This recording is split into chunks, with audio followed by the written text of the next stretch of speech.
Hello students, आज के इस वीडियो लेक्चर में हम डिस्कस करेंगे निवेश फलन या निवेश को प्रभावित करने वाले तत्वों के बारे में।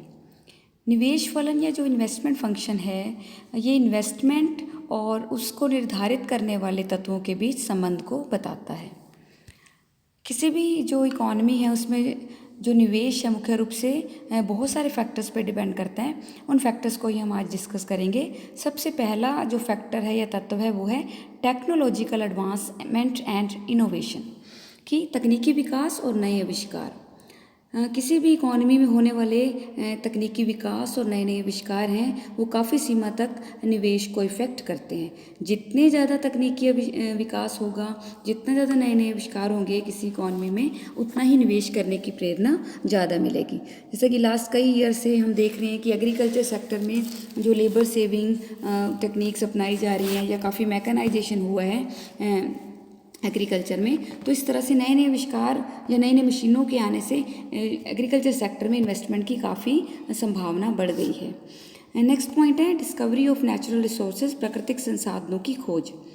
प्राकृतिक संसाधन जैसे खनिज हो गए, पेट्रोलियम है, इनके नए नए सोर्सेज की अगर खोज हो जाती है, इनके फलस्वरूप इन्वेस्टमेंट में वृद्धि होती है। जो इन्वेस्टर हैं वो प्राकृतिक संसाधनों के नए स्रोतों का उपयोग करने के लिए उनमें अधिक इन्वेस्ट करते हैं। और अगर एग्जिस्टिंग जो रिसोर्सेज हैं, जो प्राकृतिक संसाधनों के मौजूदा स्रोत हैं, अगर वो नष्ट हो रहे हैं या उनमें उत्पादकता कम हो गई या उनका प्रोडक्शन कम हो गया, तो निवेश की में भी कमी की टेंडेंसी पाई जाएगी। नेक्स्ट है सरकारी नीतियाँ, गवर्नमेंट पॉलिसीज़। सरकार की मौद्रिक और राजकोषीय नीतियों दोनों का ही निवेश पर काफ़ी प्रभाव पड़ता है। अगर सरकार जो है मौद्रिक नीति, सस्ती मौद्रिक नीति अपनाती है या हम कहीं सरकार साख का विस्तार करती है तो निवेश में भी वृद्धि होगी। और इसके विपरीत अगर सरकार डियर या महंगी मौद्रिक नीति अपनाती है और क्रेडिट का कॉन्ट्रैक्शन करना चाहती है, साख का संकुचन करती है, तो निवेश में भी कमी हो जाती है। तो ये तो थी सरकार की मौद्रिक नीति की बात, मॉनेटरी पॉलिसी की बात। अब हम बात करते हैं सरकार की राजकोषीय नीति की, फिस्कल पॉलिसी की। तो सरकार की टैक्स और जो एक्सपेंडिचर से रिलेटेड पॉलिसी होती है उसको फिस्कल पॉलिसी कहा जाता है।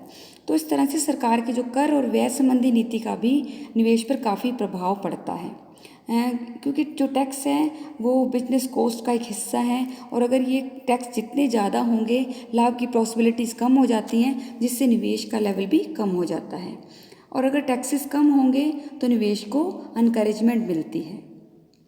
इसी तरह से यदि सरकार मान लो नए नए प्रोजेक्ट्स आरम्भ कर रही है, उन पर खर्चा कर रही है, तो निवेश का जो व्यय है वो भी बढ़ जाता है। तो हमने देखा कि सरकार की मौद्रिक और राजकोषीय नीतियों का भी निवेश पर प्रभाव पड़ता है। नेक्स्ट है विदेशी व्यापार या फॉरेन ट्रेड। किसी भी इकॉनमी का दूसरे देशों के साथ होने वाले व्यापार का भी निवेश पर प्रभाव पड़ता है। जितना ज़्यादा किसी देश का विदेशी व्यापार है या दूसरे देशों के साथ व्यापार की संभावना जितनी ज़्यादा है, निवेश पर उसका अनुकूल प्रभाव पड़ता है या निवेश अधिक मात्रा में किया जाएगा। इसके विपरीत विदेशी व्यापार अगर कम है तो उसका भी निवेश पर प्रतिकूल प्रभाव पड़ेगा या निवेश कम मात्रा में किया जाएगा। नेक्स्ट है राजनीतिक वातावरण, पॉलिटिकल एनवायरनमेंट। किसी भी देश का जो राजनीतिक माहौल है या वातावरण है वो किस तरह का है, ये भी निवेश को प्रभावित करता है। अगर राजनीतिक माहौल शांतिपूर्ण है, देश में आंतरिक भी और बाहरी भी शांति है, तो इसका निवेश पर अनुकूल प्रभाव पड़ता है या निवेश में वृद्धि होती है। इसके विपरीत अगर देश में अशांति का माहौल है, जो कानून व्यवस्था सही नहीं है, फॉरेन या हम कहीं विदेशी आक्रमण का भी भय बना रहता है, तो इन सब का निवेश पर प्रतिकूल प्रभाव पड़ता है या निवेश कम हो जाता है। नेक्स्ट है एक्सपेक्टेशन या आशंसा। जो निवेश है हम जानते हैं लाभ प्राप्ति की दर पे डिपेंड है और जो निवेश से लाभ प्राप्ति की आशा है वो डिपेंड करती है जो उस पूंजी के द्वारा उत्पन्न की गई वस्तु की जो भावी बिक्री है उसकी आशा पर निर्भर करती है कि जो उस मशीनरी ने जो प्रोडक्ट बनाया और उस प्रोडक्ट की भावी बिक्री कितनी होने के चांसेस हैं, उस पर निवेश की लाभ प्राप्ति की दर निर्भर करती है।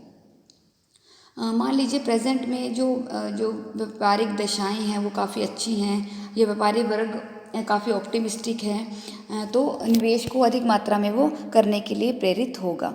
और अगर वर्तमान में व्यापार की दशाएं भावी जो मंदी की दशाएं लग रही हैं तो व्यापारियों को निराश कर देती हैं इस तरह की आशाएं, तो जिससे निवेश काफ़ी कम मात्रा में किया जाता है।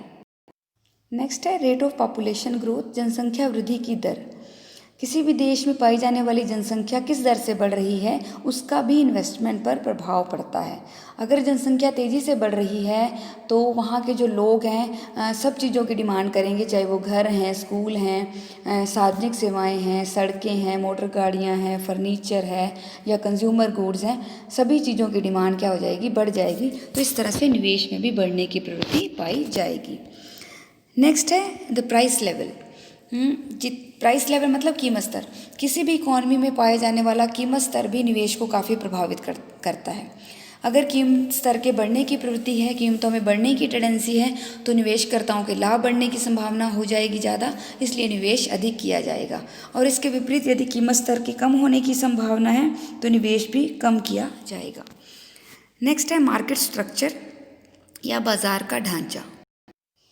बाजार के ढांचे का मतलब होता है बाजार में पाई जाने वाली प्रतियोगिता की प्रकृति। कि मान लीजिए बाजार में बहुत सारे प्रोड्यूसर हैं, बहुत सारे उत्पादक हैं और उनमें कंपटीशन है, तो वो जो हैं उत्पादन लागत को कम करने के लिए नई नई मशीनरी, नई नई प्रोडक्टिव टेक्निक्स का प्रयोग करेंगे, जिसके फलस्वरूप निवेश में वृद्धि होगी। और इसके विपरीत अगर मार्केट में कंपटीशन का अभाव है, मोनोपोली की स्थिति पाई जाती है, तो जो मोनोपोलिस्ट हैं वो नई नई मशीनों को इन्वेस्ट करने की तरफ ज़्यादा अट्रैक्ट नहीं होंगे, पुरानी मशीनों से उत्पादन जारी रखेंगे, जिसका निवेश पर प्रतिकूल प्रभाव पड़ेगा या हम कहें निवेश में वृद्धि की संभावना कम होगी। नेक्स्ट है अवेलेबिलिटी ऑफ फाइनेंस या वित्त की उपलब्धता। निवेश पर वित्त की उपलब्धता का भी काफ़ी प्रभाव पड़ता है। किसी भी जो फर्म है उसके वित्त के दो तरह के साधन हो सकते हैं, एक आंतरिक साधन और दूसरा बाहरी साधन। किसी भी फर्म के जो आंतरिक साधन हैं वो उसमें मतलब मेन आ जाते हैं गिरावट के लिए जो रिजर्व फंड रखा हुआ है या वितरित लाभ। अगर ये काफ़ी मात्रा में उपलब्ध हैं तो निवेश जो है काफ़ी अधिक मात्रा में कर सकेगी वो फर्म। और अगर बाहरी वित्त की तुलना में आंतरिक जो हम कहें या आंतरिक वित्त की तुलना में बाहरी वित्तीय साधन काफ़ी उपलब्ध हैं या बाहरी वित्त की इजीली अवेलेबिलिटी है, तो भी निवेश में वृद्धि होगी। नेक्स्ट है present stock of capital goods, पूंजी का वर्तमान स्टॉक। किसी भी अर्थव्यवस्था में जो पूंजी का वर्तमान स्टॉक है उसका भी निवेश पर प्रभाव पड़ता है। यदि पूंजी का वर्तमान स्टॉक आवश्यकता से अधिक है तो मतलब निवेश कम किया जाएगा, और अगर पूंजी का वर्तमान स्टॉक पहले से ही कम है तो निवेश की संभावना भी अधिक हो जाएगी। नेक्स्ट है एग्रीगेट डिमांड या कुल मांग। अगर मान लीजिए कुल मांग में निरंतर वृद्धि हो रही है तो निवेश के भी बढ़ने की संभावना अधिक होगी, और अगर निवेश में कमी की टेंडेंसी है मांग में कमी की टेंडेंसी है तो निवेश में भी कमी की संभावना होगी। तो इस तरह से हमने देखा कि जो निवेश है, ये निवेश फलन है, उसको बहुत सारे फैक्टर अफेक्ट करते हैं, चाहे वो तकनीकी विकास हो या सरकारी नीतियां हैं या राजनीतिक माहौल है या फिर कीमत स्तर है। तो आज के वीडियो लेक्चर में हम इतना ही डिस्कस करेंगे। नेक्स्ट हम वीडियो लेक्चर में एक नया टॉपिक लेके आएंगे जिसका नाम है पूंजी की सीमांत उत्पादकता या marginal efficiency of capital. Thank you.